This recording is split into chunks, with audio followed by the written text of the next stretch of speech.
जय जिनेंद्र दोस्तों, हमारे चैनल पर आपका एक बार फिर से बहुत बहुत स्वागत है। दोस्तों, यदि आप जैन धर्म की खबरों को देखना पसंद करते हैं तो मेरे चैनल को सब्सक्राइब जरूर करिएगा। अस्यकारी चतुर्थकालीन की प्रतिमा जिसको चोर छोड़कर भागे, जिससे छम छम की आवाज आने लगी, जिससे असाध्य रोग स्वतः ही ठीक हो गए।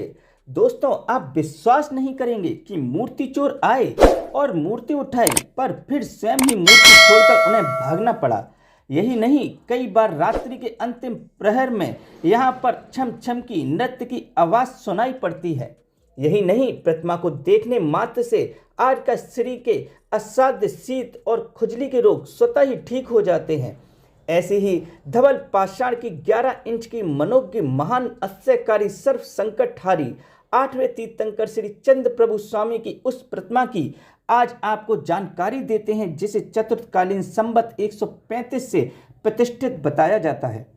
30 वर्ष पूर्व दिनांक 19 सितंबर 1981 को भगवान श्री चंद्र प्रभु जी की 11 इंच की मनोज्ञ प्रतिमा भूमि से प्राप्त हुई। यह प्रतिमा संवत 135 की बनी हुई है। यह लगभग 1900 वर्ष प्राचीन अस्यकारी प्रतिमा जी है। आइए अधिक जानते हैं इस क्षेत्र के बारे में। नाम है श्री चंद्र प्रभु दिगंबर जैन अस्य क्षेत्र मेहंदवास टोंक राजस्थान। क्षेत्र जयपुर कोटा हाईवे पर टोंक से 10 किलोमीटर पर, हाईवे से मात्र 200 मीटर पर है। यह राष्ट्रीय राजमार्ग 12 पर स्थित है। मार्ग पर भी बोर्ड लगा हुआ है।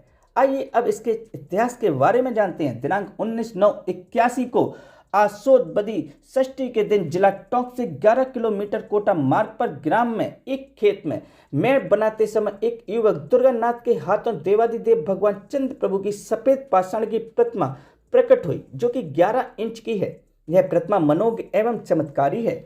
संभवतः यह प्रतिमा संवत 135 की है। मूर्ति की प्राचीनता एवं मूर्ति के अस्य से दिनांक 18/10/1981 को भूमि का पट्टा ग्राम पंचायत द्वारा जारी होने पर एवं अतिरिक्त भूमि अर्ध मूल्य में क्रय करने पर मंदिर निर्माण हुआ।